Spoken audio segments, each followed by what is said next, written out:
السلام عليكم. في البدايه كده انا بعتذر ان انا الكلام اللي هقوله في الفيديو ده مش يخص كل المصريين، بس يخص فئه صغيره مننا كمصريين في الخارج. في الحقيقه انا بتضايق جدا لما بشوف مصري رايح يبعت فلوس في الصرافه ولابس لبس مقطع او لابس شبشب قديم مقطع عنده، يعني هو اصلا ما يرضاش يلبسه في البلد، ورايح يبعت الفلوس بمبالغ كبيره 50,000 جنيه و60,000 جنيه ومظهره الخارجي مش كويس. ده حاجه بالنسبه لي انا بشوفها من الحاجات المسيئه لينا كلنا كمصريين.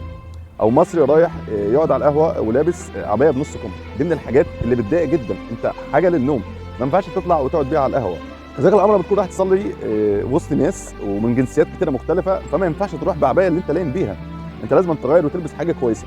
الحاجات دي بتدي انطباع للناس اللي قريبه منك او اللي محيطه بيك، انطباع عنك يا سيء يا انطباع كويس.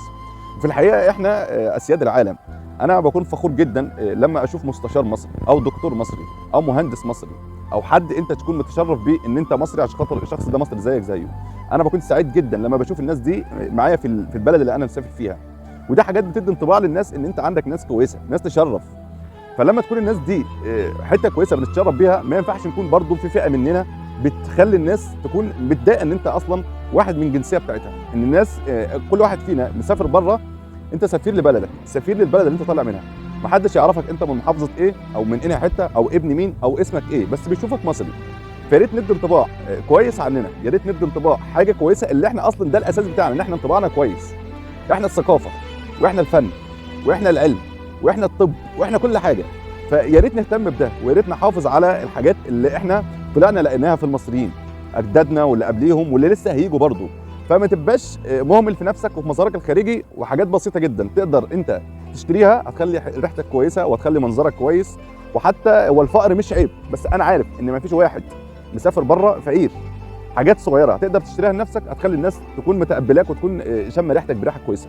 مش هقول لك اشتري لبس كتير، اشتري طقم واحد بس. لما تكون رايح مشوار زي ده، رايح تبعت فلوس، رايح المسجد، رايح مكان، رايح تقعد على قهوه، خلي ريحتك تكون كويسه عشان خاطر الناس اللي حواليك ما تنفرش منك. الناس اللي حواليك تكون قادره انها تتعامل معاك، قادره انها تتكلم معاك. ما ينفعش انت تلبس عبايه او جلابيه وتكون مش لابس تحتها بنطلون، ده حاجه عيب، وتخلي شكلك كده من بره شكلك مش كويس. مظهرك الخارجي ان كلنا كمصريين بره احنا سفراء لبلدنا، وزي ما في ناس كتيره بنتشرف بيها، فيا ريت نكمل بعضينا بالانطباع الكويس عشان خاطر الناس بتشوفك بتقول ان ده مصري.